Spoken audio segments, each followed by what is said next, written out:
For men adrift at sea, the two vital problems are keeping alive and attracting attention. On the ocean, a life raft is not a very conspicuous object, even from a distance of only a few miles. All too frequently, the survivors of sea disasters have reported the tragic experience of planes or ships that passed without seeing them. For this reason, our armed services and the merchant marine have gathered together, tested, and adapted a wide variety of devices for attracting attention at sea. Here is one of the simplest, and at the same time, one of the most effective: a small glass hand mirror. Every schoolboy knows that a flashing mirror can attract notice over considerable distances. Flashes from the sun in a mirror this size, 4 inches by 5, have the same brilliance in daylight as a 20 million candle power searchlight. Some modern life raft equipment has already included metal mirrors.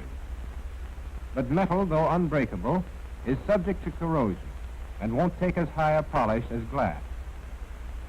Notice how images are distorted. Such reflections can't be sent very far. It means that the surface isn't flat enough. The metal itself is too flexible.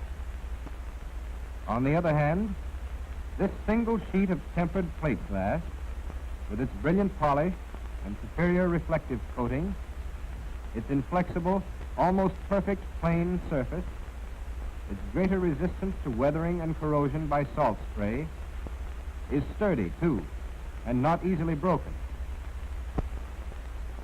When you flash an ordinary mirror on something nearby, you can see where the spot of light lands. But at a distance, you can't be sure what you're hitting.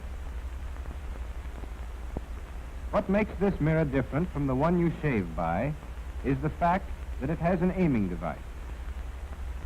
The reflective backing is aluminum, deposited in the form of vapor, and so thin that 100 pounds would meet all the requirements for equipping all the services.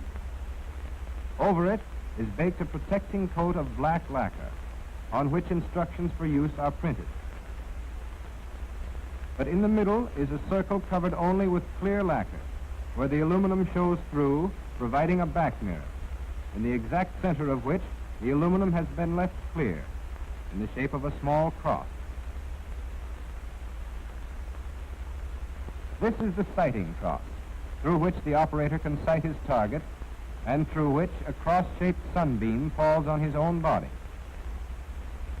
If the operator faces halfway between the sun and his target, he will see this sunbeam cross reflected in the rear mirror. Now, while keeping his eye on the target through the sighting cross, he can tilt the mirror until the reflection of the sunbeam cross falls exactly on the sighting cross.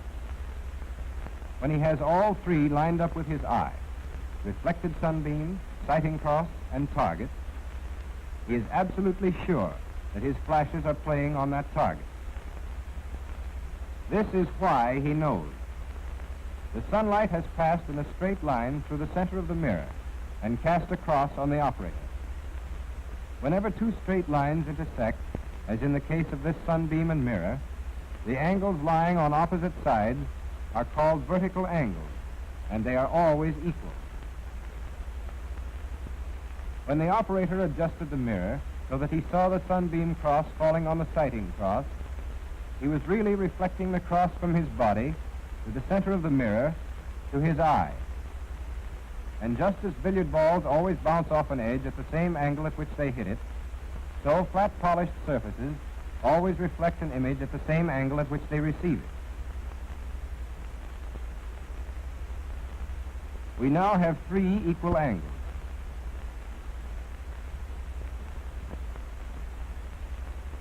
But the line of reflection to the operator's eye must be a part of the straight line between his eye and the target, which he has never let out of sight. And so we have another pair of equal vertical angles, making all four angles equal.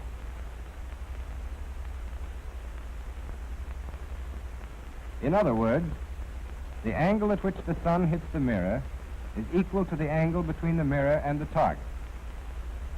The operator, therefore, knows that the mirror is flashing a signal directly on the target. Rubber lifeboats are provided with 2 of these hand mirrors. They may be found in a side pocket, boxed together and sealed in waxed paper. The mirrors are small enough to fit into the pockets of exposure suits and life jackets. They should be made secure at once by passing the lanyard around the neck or through a buttonhole. The cleaner the mirror, the brighter the flash. Avoid scratching the surface. If it is crusted with dried salt, dip it in water and polish by wiping dry. Now, if there is a vessel or plane in view, hold the mirror by the edge about 3 inches from the eye and sight the target through the central cross. If you practice holding the mirror with one hand so that the sunbeam falls on it, the other hand will be free for other uses in a rocking boat. Don't forget that the speed of airplanes may take them out of sight in a few moments, so it is worthwhile to practice quick aiming and steady sighting on a fast-moving target. This is possible even for a man in a life jacket being tossed about in a rough sea. If there is no craft visible, watch for smoke on the horizon, for flashes that may come from airplane wings or surface vessels. Sweep your signal constantly along the horizon and in the sky just above it. You may hit a possible rescuer whom you yourself can't see because of the sun's glare, for instance. Since these distress signals can be aimed so that they flash persistently and repeatedly at the possible rescuer, they are easily distinguished from chance glints on the waves. Their light is also much more intense. All air pilots and ship's officers have been instructed to investigate flashes of this sort. The mirror throws a beam of about half a degree and has a range in bright sunlight of about 10 miles, more or less, depending on atmospheric conditions, the height of the sun, and its direction from the target. As long as the sun is visible, even if most of the sky is overcast, signals can be sent to all quarters of the compass. But as the sun gets nearer the horizon, the range gets shorter in the direction opposite to that of the sun.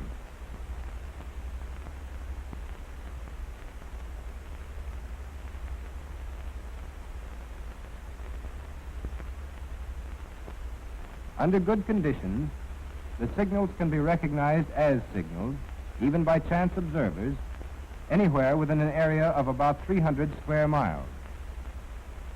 Of course, even greater ranges are possible with larger mirrors. This 8 by 10 glass is standard for use on larger rafts and small boats. It is made of 2 sheets of glass, and the rear mirror covers the whole back. It is operated on exactly the same principle as the smaller glass. Its range is half again as long, and its signals, being 4 times as brilliant, are effective over a greatly enlarged area. With these simple mirrors, requiring no accessories and only a little conscientious practice, men lost on land or ice, as well as men adrift at sea, have been given a signal light that works by day, whenever the sun is visible. A signal over which they have complete control. The signaling mirror multiplies their chances of being rescued.